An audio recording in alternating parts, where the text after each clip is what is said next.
I was unfortunately at the beginning this is all before the homelessness. I was neglecting my wife. I was neglecting my kids. And after this whole thing of switching from that, God kind of told me like Satan can use ministry to distract you from God. And that I like to think about busy is being under Satan's yoke. Mm-hmm. So I try to be like, okay, I got to focus and realign myself. So when we moved over and I had my job I do maybe in the summertime, I do about 12 hours a day on average. And then in the wintertime, I'm able to slow down and focus on my children's books.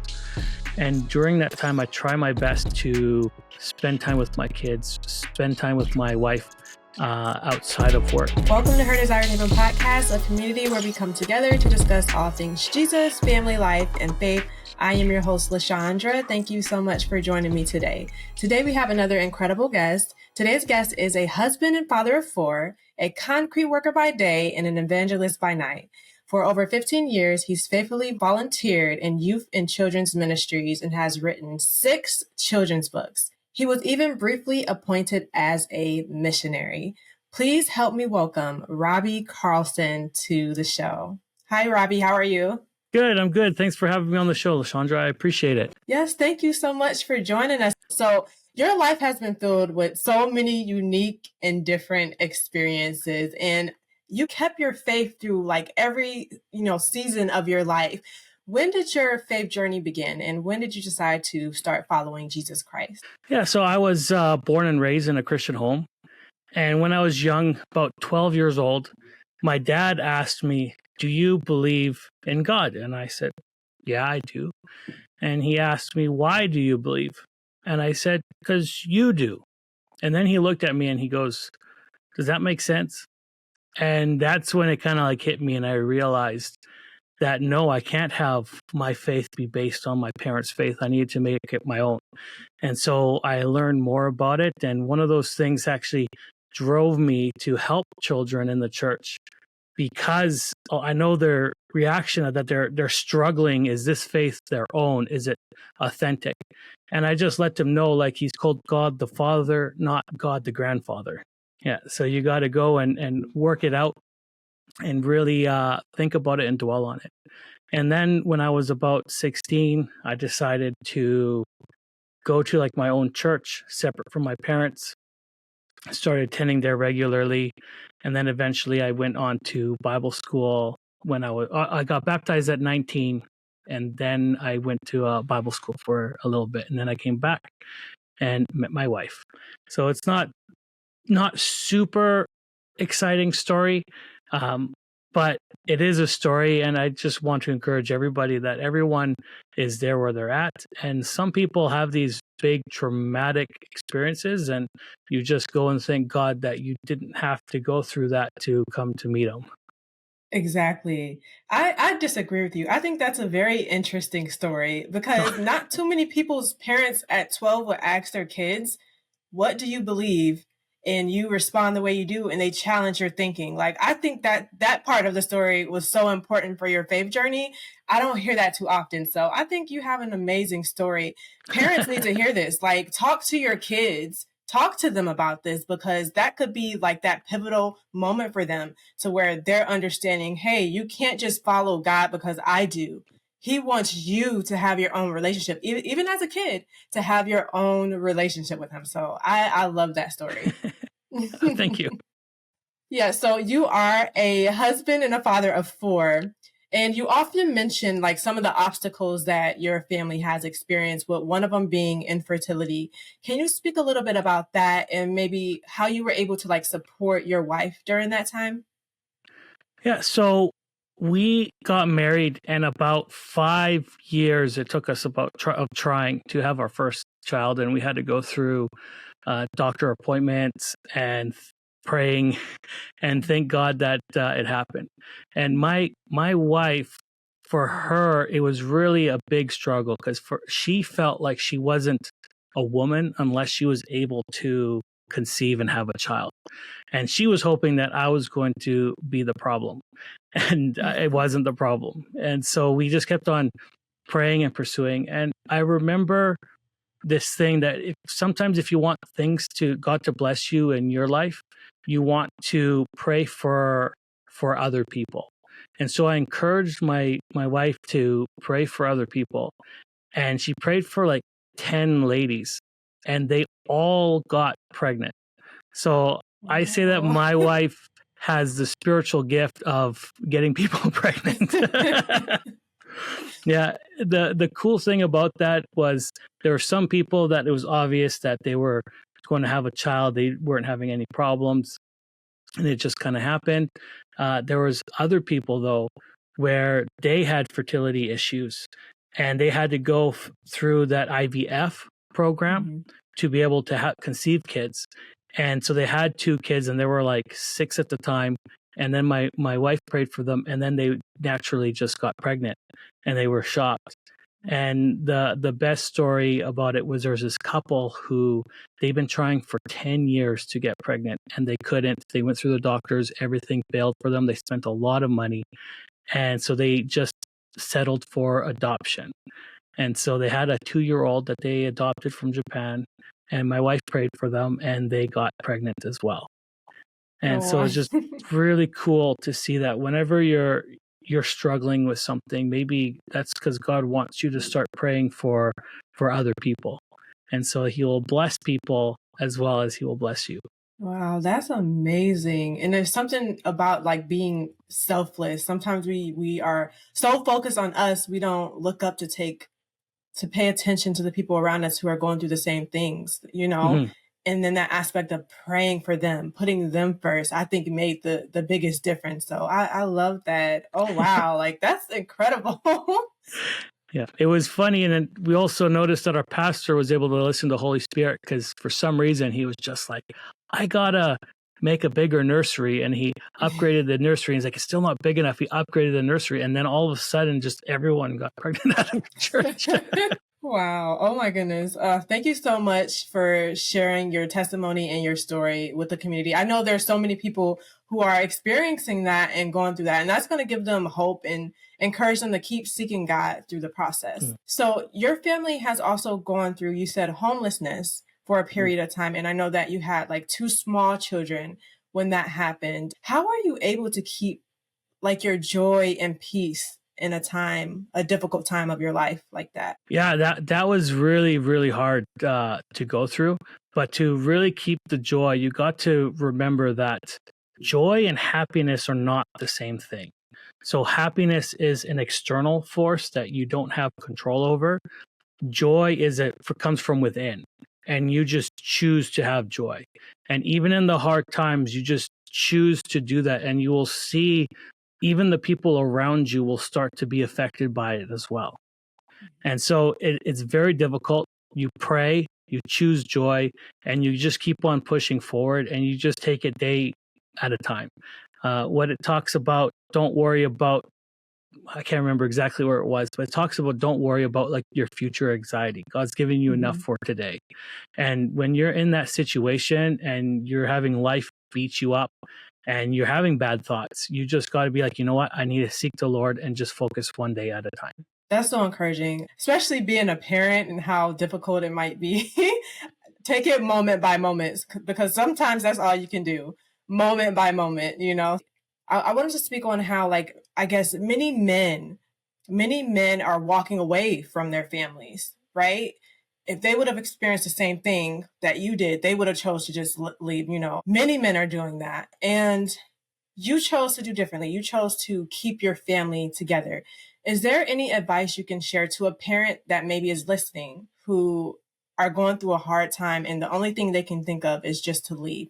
What advice can you share to that parent? So for me, I wasn't really thinking about leaving my family and starting something new. I was more on the side of leaving my family and letting them figure it out on their own. Kind of like really deep depression, like I shouldn't be here anymore kind of mentality.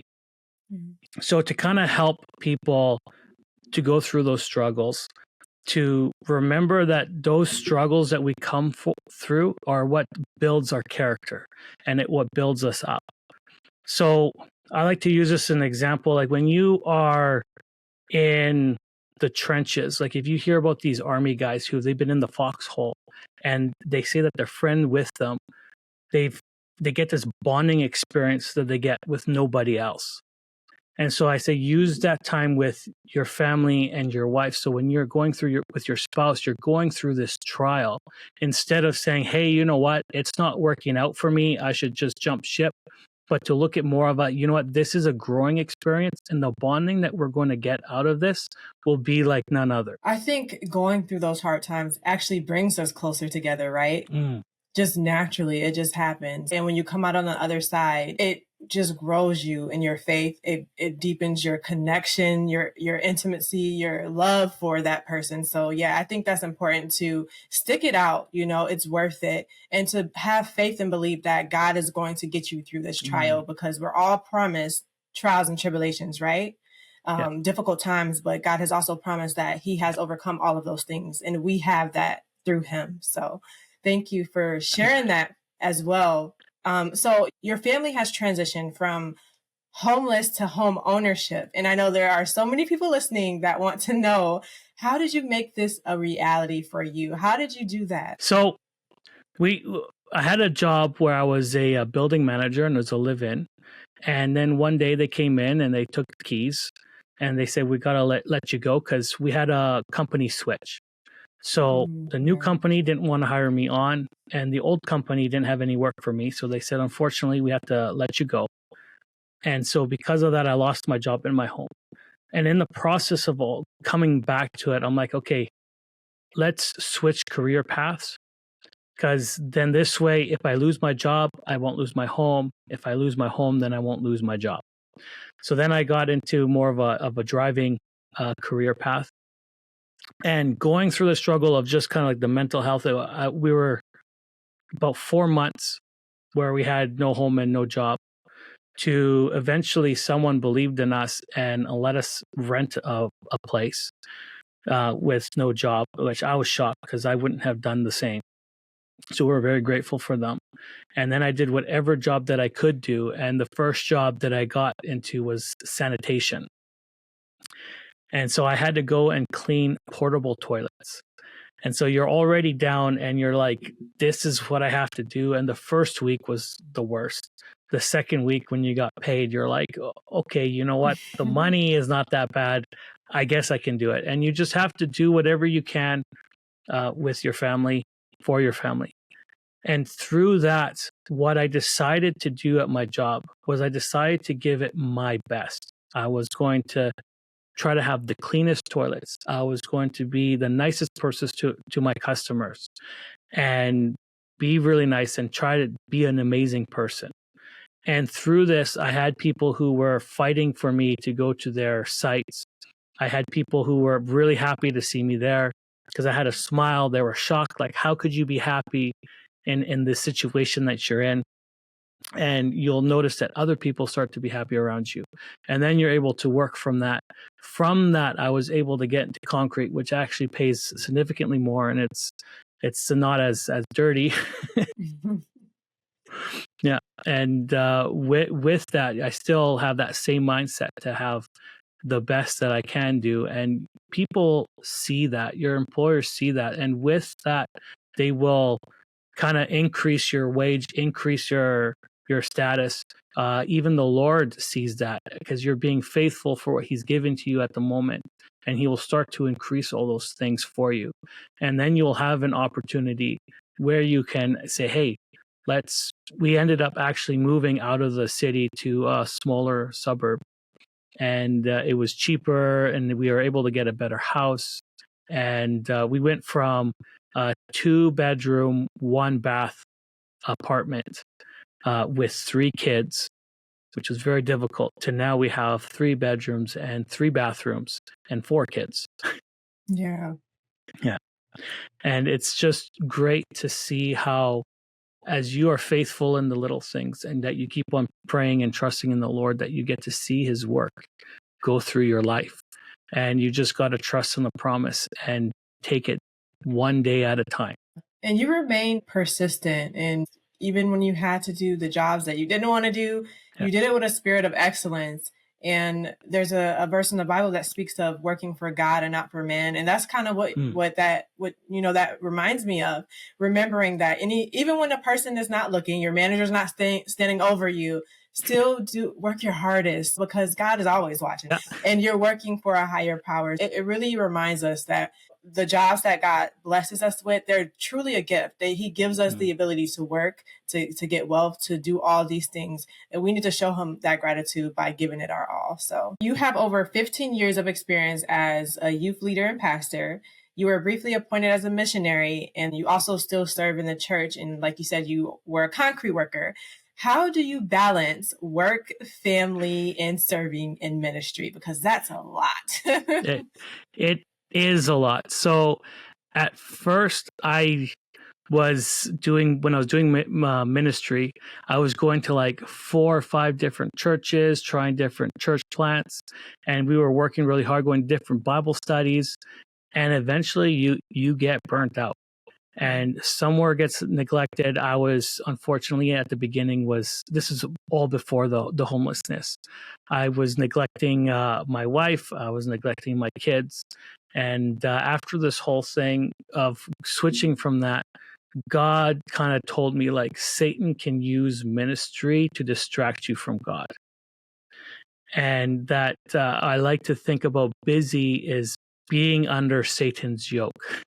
So I try to be like, okay, I got to focus and realign myself. So when we moved over and I had my job I do, maybe in the summertime, I do about 12 hours a day on average. And then in the wintertime, I'm able to slow down and focus on my children's books. And during that time, I try my best to spend time with my kids, spend time with my wife outside of work. And then I also volunteer at the church about like once a week. Sometimes we do a little bit more. But when I get asked to do other things outside of those, I have to tell people no, even though I want to do it. But I've experienced that burnout. And then with that, you're able to have a little bit of joy in doing all those things, and people can see, and they think it's a lot, but in the end of the day, I said no to so many other opportunities that it's not that much. The other mindset that I have, especially with my kids. So I'll ask you, LaShaundra, when you get older, do you experience time going faster? It feels like it, yes. Right? As we get older, time goes faster and faster and faster. And what most people do is they take this and say, you know what, I need to get all the most that I can in my life before it's over. I got to keep on doing all of these things. But you have to also remember that for your children, time is a lot slower than it is for you. So you take that 10 minutes out of your time, which is not a lot, and you give it to them. And for them, it's like the world.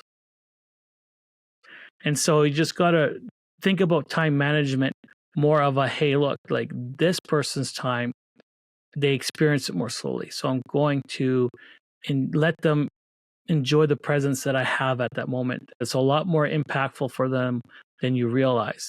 Instead of trying to go day by day, trying to make something happen so that you can have miraculously all the time left in the world. And then you just realize that you don't have the time anymore and you just wasted it. Wow, that's powerful. You said that the devil can use ministry to distract you.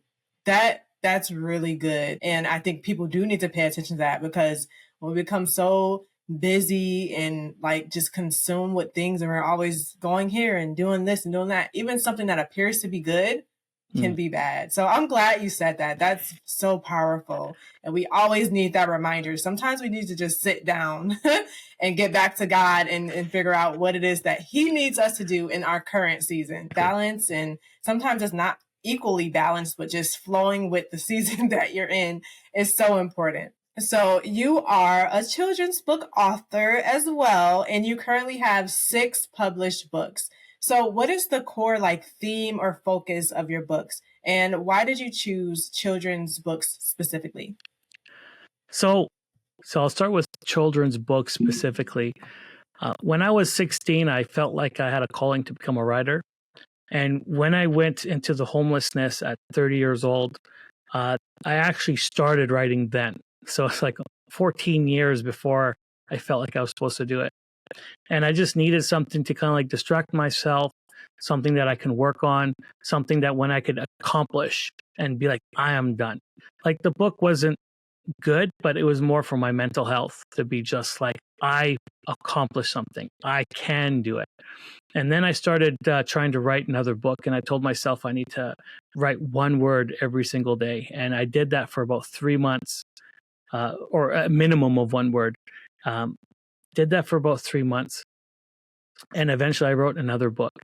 So then I'm like, okay, maybe I'm supposed to be an author. And I've been trying to, and it's just, for me, it's just strenuous and hard. And one day I just looked at my other books that I have written, and the thought was, why don't I just do children's books? And as I started to write, they flowed a lot better and they came out a lot easier for me. And so I'm like, oh, this is what I'm supposed to do. So I wrote all of these books. And then I saw about like AI, and I was going to do the AI art, but I couldn't figure out how to do that. It wasn't consistent. It was too difficult for me. And so then I'm like, wait a minute.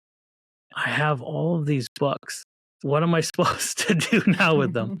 So I found someone who could illustrate them for me and said, let's I got all these books, I got to do something. The theme right now for most of them, it's more of like a Robert Munch kind of style book, but I do kind of more of a self-help or kind of like just a joyful kind of thing. So one of my favorite books is called The Superpower You're Born With. And it teaches kids and parents that we are all born with a superpower, but as we get older, we just forgot what that superpower was. And our superpower is to be childlike. And so the book explains how it's like to be childlike and look at all these things that you've accomplished already at your young age, like walking or riding a bike or reading or doing math. Like you've accomplished these things, you didn't give up, and that we're not actually supposed to be perfect. We're supposed to be growing continually. We just finished our sixth one, and we published it. I don't think it's on my website yet, but we're in the work. It's called the Joy Thief, and that one actually talks about how there's people in your life that are trying to steal joy from you, and how that joy comes from within, and how when you are joyful, it will actually kind of push them away. Yeah, wow. I think adults can benefit from reading the books too, honestly. Yeah, I think so too. And that's kind of like the whole purpose, to bring the family together. One of the things I like to think about with my family is that I don't know everything. And it's nice to come together and then we can learn and grow together as a unit, rather than me having to say, you know what, I'm better than you and you got to listen to me. It's important for our kids to see that we're human too. Yeah. You know how sometimes when you're a kid and you look at your parents, you think they're just superheroes, they're incredible, they can do no wrong. And then as you get older, you're like, wow, you really need some therapy or something. What's going on? But it's like you realize that, hey, they're human too. They make mistakes. They're not perfect. They get angry. So I think that's important for us to really understand. Yeah, I talk to my kids about that all the time, and I sometimes they'll think I'm unfair, and I'll let them know, I'm like, you know what, you might be right, because I'm learning how to do this, and I hope you guys can forgive me for that moment, and let's learn and grow from it. And I'll try my best to be more fair and more patient. What has been, I guess, like the hardest lesson, or one of the hardest lessons that you've had to learn, whether it be as a husband, as a father, as an evangelist, or just in general, one of the hardest lessons you had to learn? The hardest lesson. So one time I was listening to this, when I was a missionary, I was listening to this sermon. So the guy was like almost like extra. He wasn't holding anything back because he was talking to a room full of missionaries. And he said, look, people get their identity from their father, and how they view their earthly father is how they will view their heavenly father. And so he was talking about how you need to have a good concept of who God the Father is, and to separate your earthly father from that, and to really grow and learn about God. And so I have to do my best to represent Jesus to my kids so that they can have a healthy identity. And so I'm more now focusing on how to be more like Jesus, how to be more loving, compassionate, kind, for them, because that's how they're going to grow up, and that's how their relationship with God's going to be when they get older and move on. Yeah, that's a good lesson. Definitely a good lesson to learn. And then one last question I have for you. Where can our community connect with you and purchase your books? Yeah, you could find me at robbycarlson.com, and I'll have a list of all the books there, and you can buy them through the Amazon. If you want, you could go to your local bookstore and just ask for those books. And if you aren't fortunately not able to afford one of those books, then you can just go to your local library and ask them for a copy, and they'll get you one. Perfect. And I'll make sure to include all your details in the description. Robby, thank you so much for coming on the show and all the wisdom and everything that you've shared today. And to our lovely community, thank you so much for tuning in. Please subscribe to us on YouTube, and I will see you in the next episode. Bye.